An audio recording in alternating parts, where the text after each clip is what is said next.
18 News. Make sure you smash that like button, hit that subscribe button, and let's get right into it. Here's the issue I see at hand. So we all know that Wack100 is games manager, been his manager for a long time. He was a big part of game in the Meek Mill issues.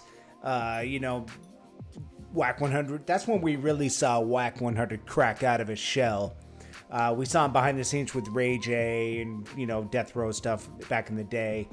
But, that's when we really saw Wack100 get vocal. And I think he got addicted to the attention he got from there. Because from there, you saw him trolling, Tupac. And then he got into it with Tretch.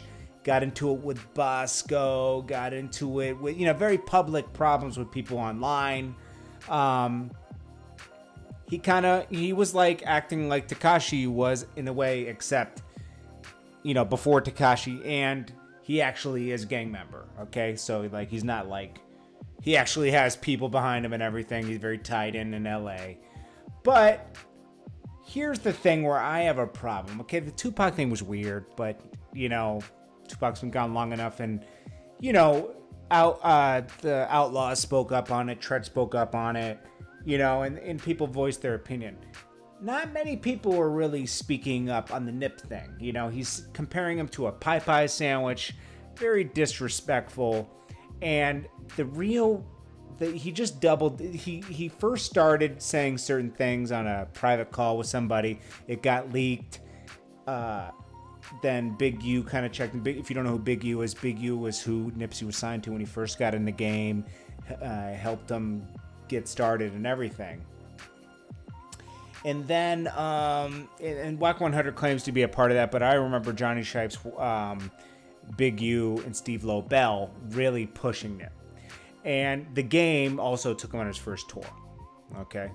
I don't know if Wack100 was involved around that time. I think he was still being managed by the guy out of New York. I forget his name. But anyways, that's the guy 50 had problems with.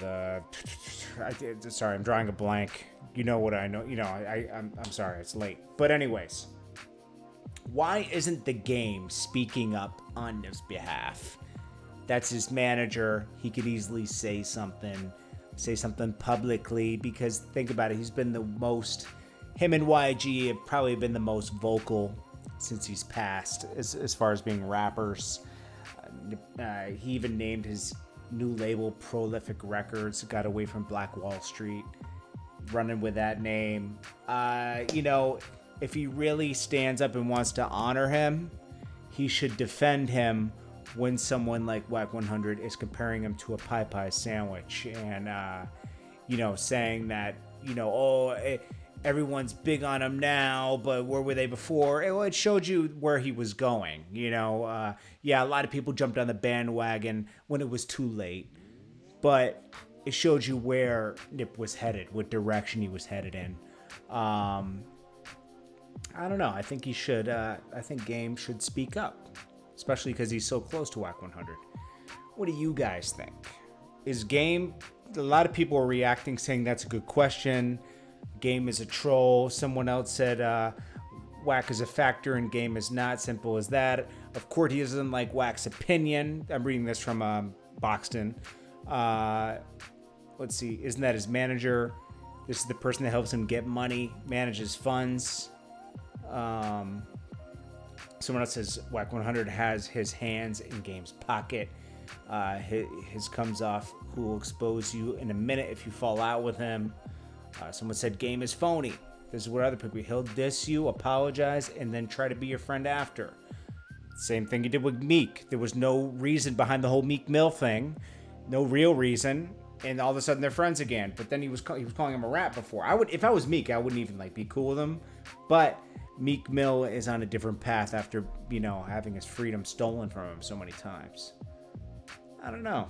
It's very interesting how this is all working out. But anyways, what do you guys think?